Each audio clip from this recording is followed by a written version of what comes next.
네, 이 시간 우리 잠시 권리와 도리라는 주제로 하나의 말씀을 한번 들어봤으면 좋겠는데요.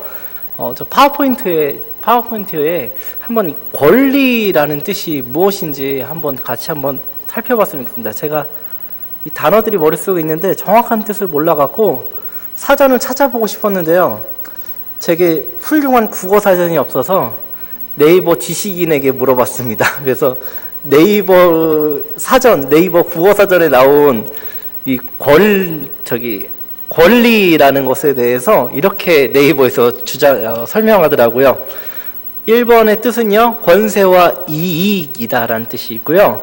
2번은 법률로서요, 어떤 일을 행하거나 타인에 대하여 당연히 요구할 수 있는 힘이나 자격, 공권, 사권, 사회권이 있다라고 얘기합니다. 그래서 권리를 누리다라고 표현하거나요, 권리를 주장하다라고 표현도 하고요, 또 권리를 침해받았다라고도 얘기하고요, 권리를 행사하다라고도 얘기합니다.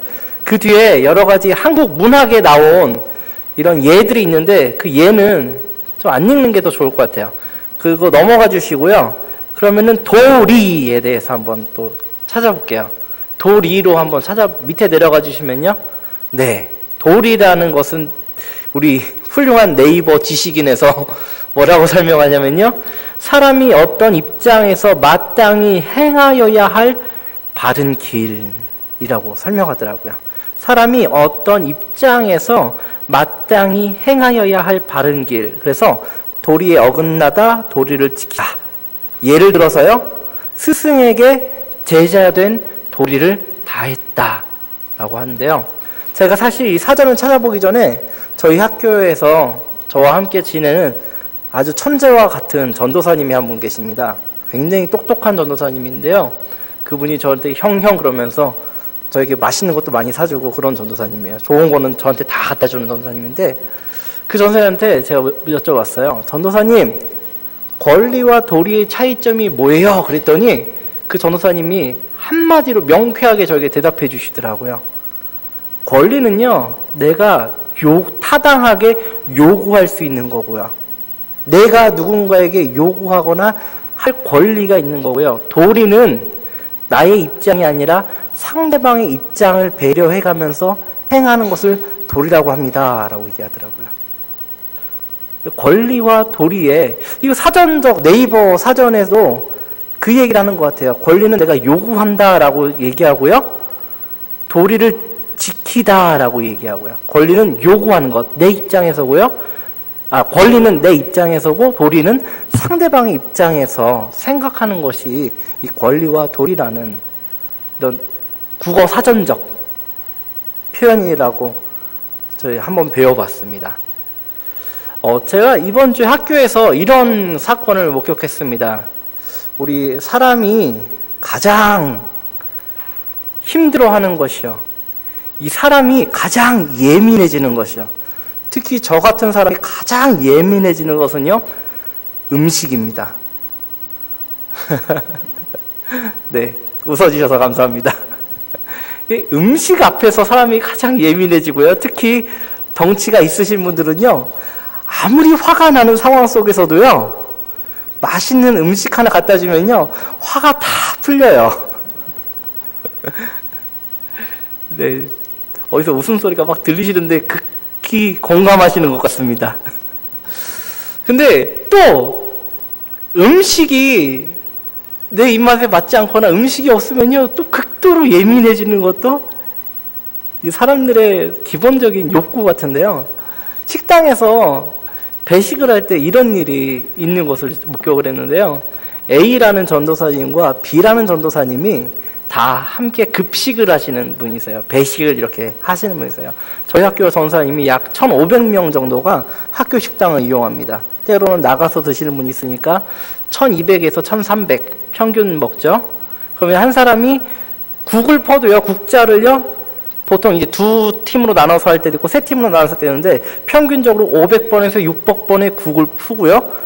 주걱을 해도 저희 주방은 자유급식이잖아요. 얼마나 좋은 건지 몰라요. 마음껏 먹고 싶은 만큼 먹을 수 있잖아요. 근데 퍼주는요, 주걱을 사용해도 800번에서 900번을 사용합니다. 근데 가끔 어떤 분들은 조금 더 달라 그래요. 그러면요, 800번에서 900번의 주걱을 퍼야 되는데, 한 번 더 달라 그러면은 그 일하시는 분은 빠른 시간 안에, 예, 어떨 때는 500번에서 600번의 주걱을 덮을 수도 있고요. 하는 상황이에요. 이제 그것을 배식하는 사람, 전도사님들끼리는 너무 잘 알고 있어요.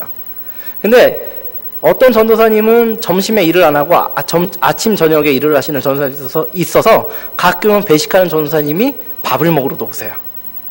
근데 나중에 알고 봤더니 그 전도사님이 다이어트를 하시느라고 그런 일이 발생했었는데, 이게 밥을 푸시는 A라는 전도사님이 밥을 한 국자를 정량을 한 주걱을 퍼서 이렇게 줬어요. 근데 그 전도사님이 이렇게 들어서 주려고 하는 순간에 아니요, 밥만 주세요 그러는 거예요. 그래서 또 A라는 전도사님이 뭐 그럴 수 있지 그러고서는 밥을 또 흔들어 갖고 반을 폈어요. 그래서 또 이렇게 들어서 주려고 하는 순간에 아니요, 거기서 또 덜어주세요 그러는 거예요. 그러니까 이 사정을 모르는 사람도 아니고 너무나 우리의 속사정을 잘 아시는 분이 이렇게 하니까 너무 얄미운 거예요. 이제 A라는 전도사님이. 그래서 A라는 전도사님이 약간 기분이 언짢으셨는지, 전도사님, 밥을 또 따로 개인이 풀 수 있게 밥통을 하나 밖에 내놓은 게 있습니다. 전도사님, 이렇게 원하시면은 저쪽에 가서 원하시는 만큼 떠서 다음에 와주세요 그랬어요. 다음에는 원하는 만큼 떠서 이리로 와주세요 그랬어요. 그랬더니 B라는 전도사님이 쭉 가시다가 마음이 언짢으셨나 봐요. 다시 그 A라는 전도사님에게 돌아가서 소리치실 때, 소리는 아니고 약간 화가 난 음성으로 하잖아요. 이것이 나의 권리가 아닙니까? 라고 얘기하더라고요. 네, 그런 상황 속에서 이 권리와 도리라는 생각이 머릿속에 들었어요. 또 이제 평택에서 있었던 일인데요. 예, 또 제가 계속 사역자 얘기만 하는데 제 주위에 사역자밖에 없어서 그렇습니다. 평택에서 지금은 사역을 쉬시는 미모의 박여전도사님이 평택 시내에 나갔어요. 근데 지금은 이제 쉬고 계시는데, 그분이 평택 시내에서 우연히 자신이 가르쳤던 고등학생이었지만 이제 청년이 된, 그리고 교회 더 안 나오는 그 여자 청년을 만났어요. 그 여자 청년이 전사님 지금 뭐 하세요? 그러니까 나 그냥 지금 누구 만나려고 기다리고 있어. 얘기하니까 그럼 전사님 저 쇼핑하는 거 같이 해주지 않으실래요? 그랬다는 거예요. 그래서 그래 뭐 살 건데? 그랬더니 엄마가 그때 제 기억으로 50만 원인가 60만 원을 주시면서 명품 가방을 하나 사라 그랬대요. 50만 원, 60만 원이면 명품 가방을 살 수 있나요? 제가 알기로 명품은 한 100만 원, 200만 원, 300만 원으로 알고 있는데 하여튼 50만 원인가 60만 원을 주고 명품 가방을 사라 그랬대요. 그랬더니 이 여자 청년이 그 전사한테 뭐랬냐면은, 나는 비싼 걸 사니까 이 비싼 걸 사는 고객으로서의 권리를 다 누리겠어요 라고 선언을 하더래요. 그러더니 그 가방 파는 매장에 들어가서 정말 이렇게 얘기하죠. 슈퍼갑. 나는 이 돈을 지금 지출할 거니까 그만한 대접을 나에게 해달라는 식으로 이것 줘봐. 자기보다 나이 많은 점원들에게 이것 좀 줘봐. 저 반말하면서 이것 좀 줘봐. 이건 마음에 안 드네. 이건 저러네. 뭐 또 좋은 거 없어. 그러면서 한 2-3시간을 그러고 여기저기 돌아다녔다는 거야.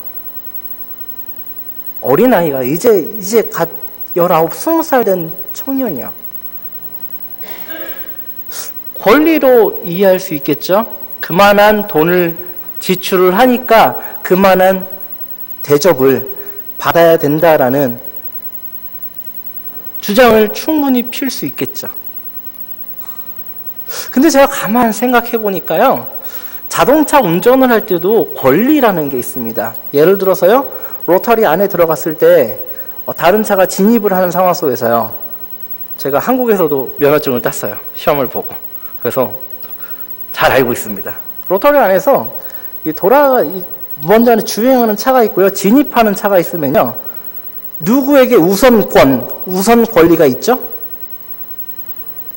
주행하는 차요. 맞습니다. 로터리 안에서 주행하는 차가 우선권이 있습니다. 근데 진입하는 차가 그걸 마치 눈치채지 못하고 진입을 쑥 했을 때 로타리 안에서 먼저 주행하던 차가 우선권을 주장하면서 브레이크를 밟지 않으면 어떻게 되죠? 사고가 납니다. 우리에게는 여러 가지 권리들이 있는데요. 이 권리를 배려하지 않고 이 권리를 도리에 어긋나게 사용할 때 사고가 나지 않는가라는 생각이 들었습니다. 그러면요, 그리스도인의 삶 속에서, 믿는 자의 삶 속에서 우리에게 주어진 여러 가지 권리들과 도리들 사이 속에서 우리는 어떤 판단을 내리고 어디까지가 권리의 경계로 인정할 것이고 어디까지를 도리의 경계로 인정해야 될지에 대해서 한번 생각해 보는 것이 참 중요하다는 생각이 들었습니다. 그래서 거기서 제가 생각해 봤던 것 중에 하나가 이제 일반 사회, 일반 세계관 속에서요. 일반 세계관 속에서 제가 한국에 있는 이런 격언이나 사자성어 그런 것들로 표현해 보고 싶어서 인터넷을 막 검색하는데 제가 평소에 이걸 한국말로 공부해 본 적이 없어 갖고서는 지식이 짧아서 아리스토텔레스의 예를 한번 들어보고 싶습니다. 아리스토텔레스가 쓴 여러 가지 책 중에 아리스토텔레스가 그 철학가인데요.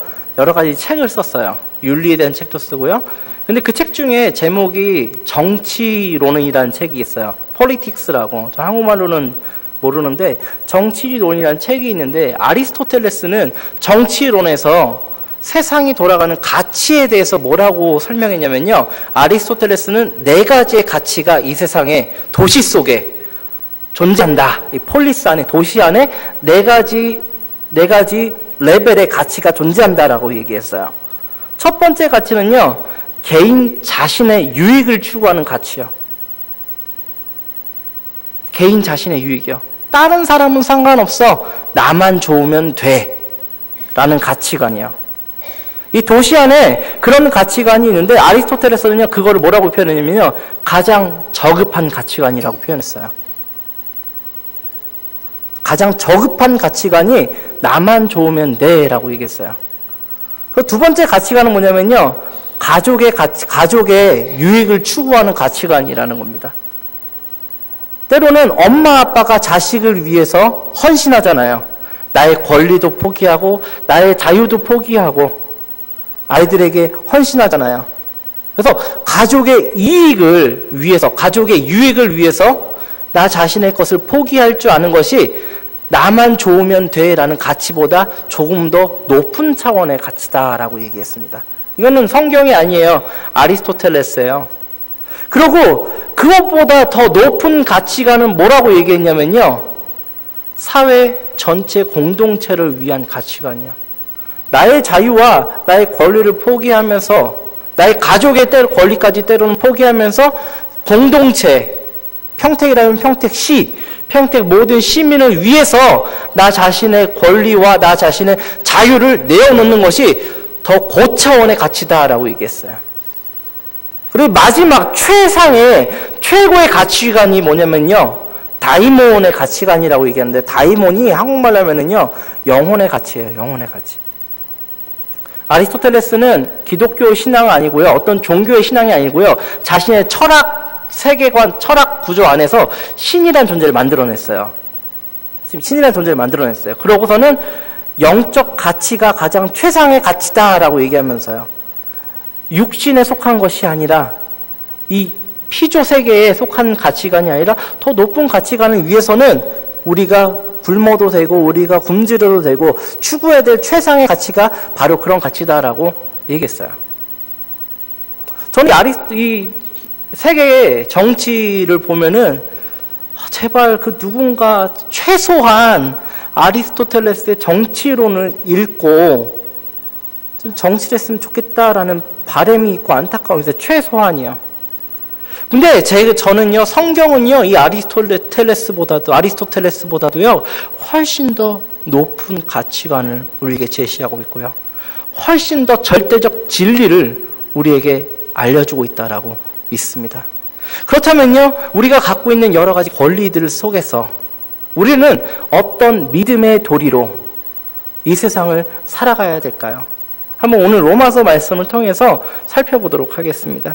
14장 1절부터 사실은 봐야 되는데요. 14장 1절을 보니까 이렇게 기록되어 있습니다.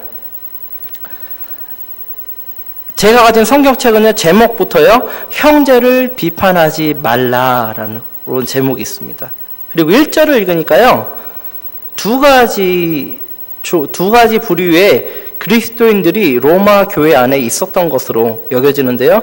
첫 번째 부류는요, 믿음이 연약한 자예요.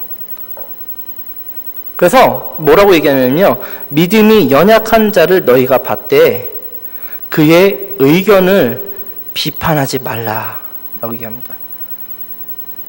그러면요, 믿음이 연약한 자의 의견을 받는 사람은 믿음이 어떤 사람일까요? 믿음이 좋은 사람이죠. 믿음이 강한 사람이죠. 연약하지 않고 믿음이 강한 사람이죠.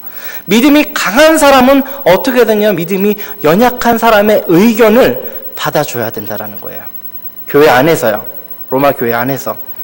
근데 믿음이 연약한 자들이 어떤 의견을 갖고 있냐면요, 2절 말씀 다 같이 한번 읽어볼까요? 시작. 어떤 사람은 모든 것을 먹을 만한 믿음이 있고 믿음이 연약한 자는 채소만 먹느니라. 여기서 어떤 사람은요, 모든 것을 먹는다 그러죠. 여기서 모든 것을 먹는다는 것은요, 고기와 채소를 같이 먹는다고 얘기하는 거예요. 그리고 믿음이 연약한 자는요, 고기를 안 먹고 채소만 먹는다라고 얘기하는데, 이 채소만 먹는다라는 뜻이 무엇이냐면요, 그 당시에는 고기가 우리처럼 정육점이 있었던 것이 아니고 도살장이 있었던 것이 아니고 이방 신들에게 바쳐졌던 재물이 시장에 나와서 판매가 됐었다고요. 그러니까는 구약 율법에 의거해서 그 당시 사람들은요, 이방 신에게 바쳐졌던 고기를 먹으면은 어떻게 된다고, 자신이 어떻게 된다고 믿었죠? 부정해진다고 생각했죠. 부정해질 거라고 생각을 하고, 그래서 고기를 먹지 않고요, 채소만 먹기를 주장했던 사람들이 있었다는 거예요. 구약의 율법을 지키고 싶어서 구약의 그리스도를 믿지만, 예수님은 신약을 믿지만 구약의 율법도 온전하게 지키고 싶어서 음식법을 지키고 있었던 사람들에 대해서 얘기합니다. 그래서 우상에게 바쳐졌던 고기를 안 먹고요, 채소만 먹고 살아갔던 사람들. 우리 다니엘과 세 친구들의 예가 기억나죠? 바벨론에서 어떻게 했죠? 채소만 먹었죠. 고기를 먹기를 거부했었죠. 바로 그런 거예요. 근데 오늘 성경을 보니까요, 자, 고기를 먹고 모든 것을 먹는 사람의 믿음이 더 좋다고 얘기하는 건가요? 아니면 채소만 먹는 사람의 믿음이 더 좋다고 얘기하는 건가요? 모든 것을 먹는 사람이요. 모든 것을 먹는 사람이 믿음이 강하니까, 오히려 우리들이 볼 때는 채소만 먹는 사람이 절제도 하고 더 믿음이 좋은 사람처럼 느껴지는데, 성경에서는 모든 것을 먹는 사람, 구약의 율법이 금지하는 것을 하는 사람의 믿음이 더 좋다라고 설명하고 있습니다. 그리고 3절 같이 한번 읽어보겠습니다. 시작. 먹는 자는 먹지 않는 자를 업신여기지 말고 먹지 않는 자는 먹는 자를 비판하지 말라. 이는 하나님이 그를 받으셨습니다. 여기에서 저희가 생각해 볼 것은요, 자, 7절 말씀을 한번 같이 읽어볼게요. 시작. 우리 중에 누구든지 자기를 위하여 사는 자가 없고 자기를 위하여 죽는 자가 없도다. 8절도 읽겠습니다. 시작. 우리가 살아도 주를 위하여 살고 죽어도 주를 위하여 죽나니 그러므로 사나 죽으나 우리가 주의 것이로다. 아멘. 그래서 먹는 사람도 누구를 위해서 먹죠? 주님을 위해서 먹고요. 먹지 않는 자도 누구를 위해서 먹죠? 주님을 위해서요.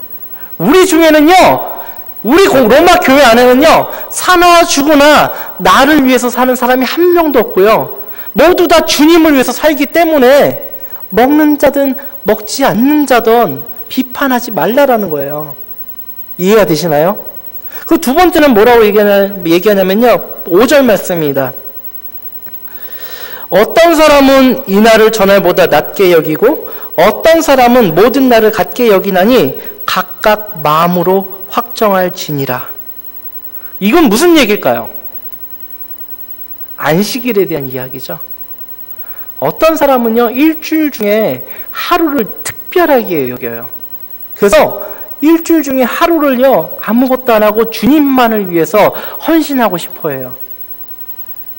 예전에 한국교회에서는 그런 것들을, 이런 행동을 많이, 이런 좋은 풍습들이 있었던 것 같아요. 주일날에는 뭐 사먹지 않기. 주일날에는 돈 쓰지 않기. 그쵸? 저는 그런 교회에서 신앙생활을 해본 적이 없어서 어렸을 때도 주일날을 참 자유롭게 지냈었는데요. 근데 오늘 성경을 보니까요, 어떤 사람은 이 날을 저보다 낮게, 더 좋게 여기고 어떤 사람은 모든 날을 같게 여긴다고 얘기해요. 근데 어떤 사람이 어떤 사람이 그러면요, 방금 전에 음식법에 통해서요, 어떤 사람이 믿음이 더 강한 사람이죠? 안식일 하루를 더 중요하게 생각하는 사람이요? 아니면 모든 날을 똑같이 여기는 사람이 믿음이 좋은 사람이에요?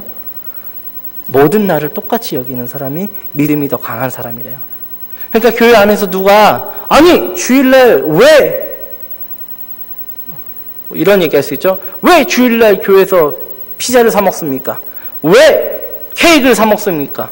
이것은 옳지 않습니다라고 얘기할 때 믿음이 모든 날을 주님의 날로 여기고 매일매일을 주님을 왕으로 모시고 살아가는 그 믿음이 좋은 사람들은 그런 의견이 들어올 때 어떻게 한다고요? 그 의견을 수용해 주라고요. 그것을 펼쳐놓고요, 이 로마서 14장 5절 말씀을 당신은 배워본 적도 없습니까? 따지지 말고요. 그런 얘기가 들어오면요, 아, 네, 알겠습니다 라고 하고 받아주고 존중해 주라고 성경은 얘기하고 있습니다. 그러면요, 우리의 권리와 도리라는 이 두 가지의 요소가 교회 안에선 어떻게 작용되는 것일까요?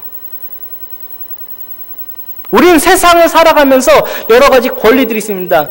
저희가 개인적으로 갖고 있는 철칙 중에 하나가 뭐냐면요, 저희 목사님께서는 저에게 그것을 요구하지 않으셔서 참 감사한데요, 재직회를 안 들어가겠다라는 철칙이 있습니다. 그래서 제가 한국에 오기 전에 전임으로 1년 정도 있었는데, 거기서 자꾸 부목사님이 재직회 들어와서 전임 전도사는 교회 돌아가는 상황을 다 알고 해야 된다라고 할 때 저는 정중하게, 저는 싫습니다. 저는 어떤 결정이 나도 어떤 대화가 돼도 그런 것은 알고 싶지 않습니다. 재정이 어떻게 운영되고 그런 거 알고 싶지 않습니다. 그래서 저희 부장님들이 재정을 어떻게 하시든지 저는 100% 믿고 맡기는데요, 너무 잘해주셔서 감사드리고 있습니다. 근데 한 번은 이 재직회에 들어갔을 때 교회가 좀 어지러운 일이 있어서 제가 이제 마이크를 들고 뛰어다녀야 될 일이 있었어요. 근데 재직회 때 참 어떤 분들은 정의감이 되게 넘치시는 분들이 있나 봐요. 그래서 이것은 이제 국민으로서의 권리입니다. 이것은 국민으로서 해야 됩니다. 국민으로서 발언할 권리가 누구에게나 있습니다. 라고 하면서 이 권리를 막 주장하시는 분들이 있더라고요. 근데 제가 이렇게 들어봤을 때 그렇게 권리 주장 안 하셔도 꼭 그분의 의견이 100% 좋은 의견이라는 생각이 들지 않는데 그러신 분들도 교회 안에 있더라고요. 교회 안에서도 봐도요, 이 권리라는 것들이요, 이 권리라는 요소가 참 많이 작용하는 것 같아요. 근데 오늘 말씀을 보니까요, 13절로 넘어갈게요. 네. 그런즉 우리가 다시는 서로 비판하지 말고 도리어 부딪힐 것이나 거칠 것을 형제 앞에 두지 아니하도록 주의하라. 그럼요, 이 말씀을 한번 볼까요? 그런즉 우리가 다시는 서로 비판하지 말고 도리어 부딪힐 것이나 거칠 것을 형제 앞에 두지 아니하도록 주의하라.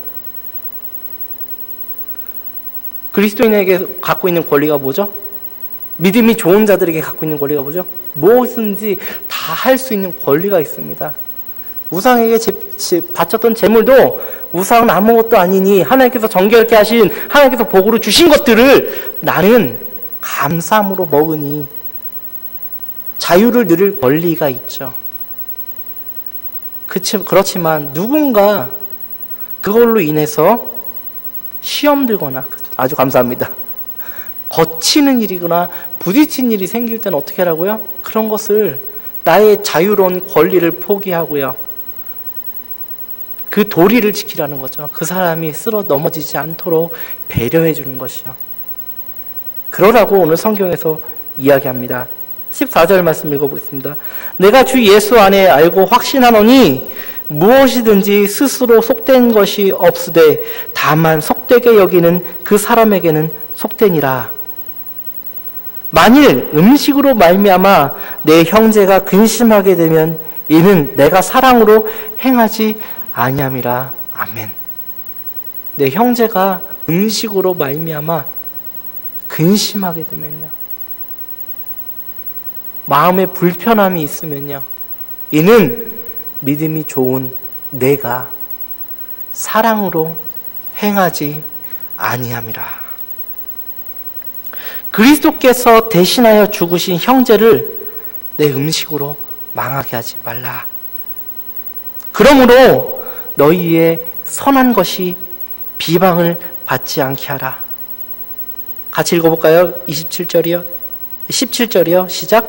하나님의 나라는 먹는 것과 마시는 것이 아니요 오직 성령 안에 있는 의와 평강과 희락이라. 아멘. 아멘. 하나님의 나라는요, 의와 평강과 희락이래요. 교회 안에서는요, 의와 평강과 희락이 넘쳐나야 될 줄로 믿습니다. 우리 평택제일교회는요, 의와 평강과 희락이 넘쳐나는 교회라는 소문이 났으면 좋겠어요. 내가 내 눈에 거슬리는 거 봐도요, 내가 말할 권리가 있어도요, 참아야겠죠. 그 사람이 온전히 설 수 있도록 참아야겠죠. 내가 봤을 때 이런 결정들은 참 아니다라는 생각이 들어도요, 의와 평강과 희락이 넘쳐나기 위해서 내 입에 재갈을 물리는 것이, 그것이 믿음입니다. 그것이 믿음의 도리라고 저는 굳게 믿습니다. 18절이요. 제가 읽겠습니다. 이로써 그리스도를 섬기는 자는 하나님을 기쁘시게 하여 누구에게도 칭찬받죠? 사람에게도 칭찬을 받느니라. 아멘. 사람에게도 칭찬을 받아야겠습니다. 사람에게도 칭찬을 받았으면 좋겠습니다. 평택 우리 비전동 이 주위에 있는 사람들에게, 아, 평택제일교회는 좀 다른 교회네. 저 교회는 사람들이 왔다 갔다 할 때 다 웃어. 분명히 들어갈 때는 인상 쓰고 짜증나서 들어갔는데 나올 때는 왜 이렇게 사람들이 다 기쁨으로 나오지? 아, 이상한 교회네. 그런 교회가 되었으면 정말로 좋겠습니다. 네, 이 양 읽은 끝까지 읽겠습니다. 그러므로 우리가 화평회과 덕을 세우는 일을 힘쓰나니. 바로 이 말씀입니다. 그래서 우리는요, 어떤 일을 하냐면요, 덕을 세우는 일을 합니다. 이 덕을 세우는 일을 한다라는 이 단어를요, 영어 성경에서는요, edification이라는 단어를 사용해요. 건축하다라는 뜻이거든요. 건축하는 뜻인데, 이게 왜 한국말엔 덕을 세우는 말로 표현이 되고 영어로는 건축하다라는 말로 표현되냐면요, 헬라어로요, 오이코도메오라는 단어가 여기서 사용됩니다. 죄송합니다. 이상한 외계 언어를 해서. 근데 좀 중요해요. 오이코스라는 게 뭐냐면요, 집이란 뜻이에요. 집. 오이코스. 도메오는요, 세우다라는 뜻이에요. 그래서 오이코도메오 그러면요, 집을 세우는 것을, 그래서 영어 성경엔 edification이라고 하는 게 맞는 말이죠. 건축하는 것. 건설적, 한국말로다가 굳이 오이코도메오는 말을 굳이 한국말로 그대로 번역하려고 그러면요, 건설적인 말을 해라 라는 말이에요. 근데 건설적인 말을 해라라고보다는 한국말상 어감이 저는 덕을 세우다라는 말이 좋은 것 같아요. 파괴하는 말이 아니고요, 누군가를 깎아내리고 누구를 무너뜨리고 누군가의 마음을 아프게 하는 마음이 아니고요, 비록 내가 보기에는 부족해 보여도, 비록 내가 보기에는 고칠 점이 참 많아 보여도 그 사람을 세워주는 말이요. 할렐루야? 할렐루야? 옆에 분에게 한번 고백해 볼까요? 당신을 존중합니다. 당신을 섬기는 것이 저의 기쁨입니다. 당신을 세워드리겠습니다. 특히 부부간의 고백이 이랬으면 좋겠습니다. 네? 우리 권사님들, 이제 우리 장로님들이나 나이 많으신 남편분들 무시하지 마시고요. 내가 설렁탕 5리터 끓여놓고 놀러갈 거야 라고 협박하지 마시고요. 당신이 집에서 나와 함께 있어서 나와 시간을 보내줘서 내가 얼마나 행복한지 몰라요 라는 말이요. 왜 평생을 살아도 양말을 침대 밑에다 벗어놓는 거야 하지 마시고요. 당신이 양말을 침대 밑에 벗어놓으니 제가 양말을 주스려 침대 밑에 내려갔다 올라오는 운동을 할 수 있어서 참 감사합니다.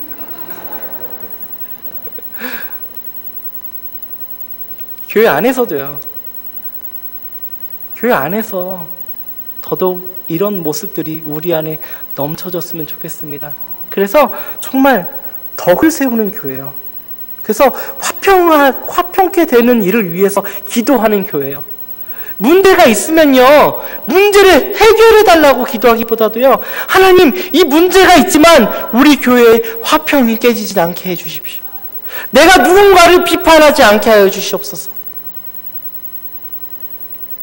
이런 마음이 그리스도께서 기뻐 받으시는 마음이고요. 읽진 않았지만 이것이 바로 우리의 삶을 거룩한 산 제사로 드리는 것입니다. 이것이 하나님께서 받으실 만한 산 제사입니다. 네, 끝까지 읽겠습니다. 음식으로 말미암아 하나님의 사업을 무너지게 하지 말라.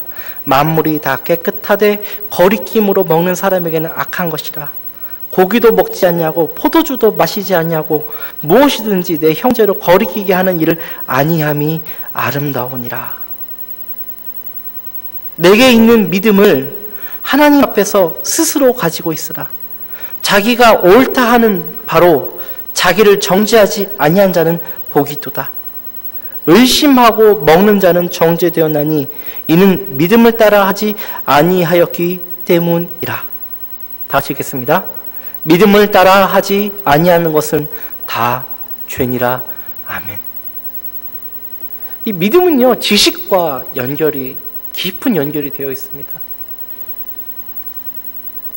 아직 구약의 법이 그리스도 예수의 성령의 법으로 인하여 초월되었다라는 것. 그리스도의 구약의 율법들이 그리스도 예수의 사랑의 법으로 이중계명으로 다 초월되었다라는 것을 이해하지 못하는 사람은요, 그것을 깨닫지 못한 사람은요, 고기를 먹을 때마다 어떤 마음이 들까요? 왠지 죄 짓는 것 같은 마음이 들겠죠. 자기의 믿음의 수준에 따라서 행하지 않는 것, 내가 아직 알지 못하는 것, 내가 이해하지 못하는 것, 그래서 내 마음에 양심의 가책이 느껴지는 것을 행하는 것은 성경에서는 죄다라고 얘기합니다. 그러니까 믿음이 좋은 사람들이, 자, 그럼 우리 한번 생각을 해볼까요? 믿음의 수준이 다 달라요. 그렇지 않습니까? 어떤 사람은요, 1년에 성경을 8독도 하시고요. 어떤 분들은 1년에 성경을 12독도 하시고요. 어떤 분들은 1년에 신약 성경 한 번 읽기도 힘드시고요. 어떤 분들은 1년 동안 성경을 보시는 게 교회 대예배에서만 읽는 성경구조 전부일 수도 있어요. 그렇죠? 그렇다면 우리 교회의 믿음의 기준은 로마서 말씀을 봤을 때 어디에 이 기준이 가야 될까요?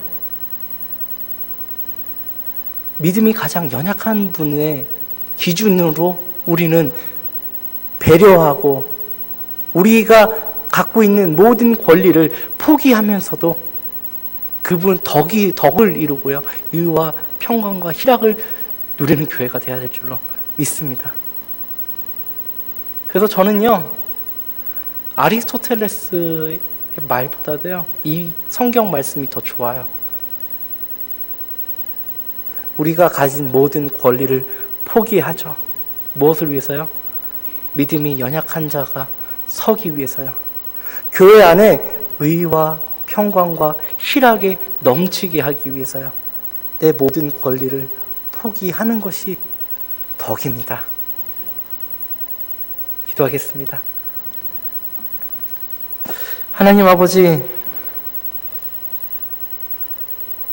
하나님 우리를 굽어 살펴 주시옵소서. 저희들이 하나님을 위한 열심으로 때로는 우리들이 볼 때 하나님의 뜻과 어긋난다라는 판단이 있어서 불평한 적도 있었습니다. 하나님, 오늘 말씀을 통하여 그 모든 생각들을 회개합니다. 하나님, 하나님께서 진정 교회 원하시는 의와 평강과 희락을 힘써 이루는 우리 평택제일교회가 되게 하여 주시옵소서. 목사님부터 우리 영아부 어린아이까지 덕을 세우는 일에 힘쓰는 우리 평택제일교회가 될 수 있도록 하나님 도와주시옵소서.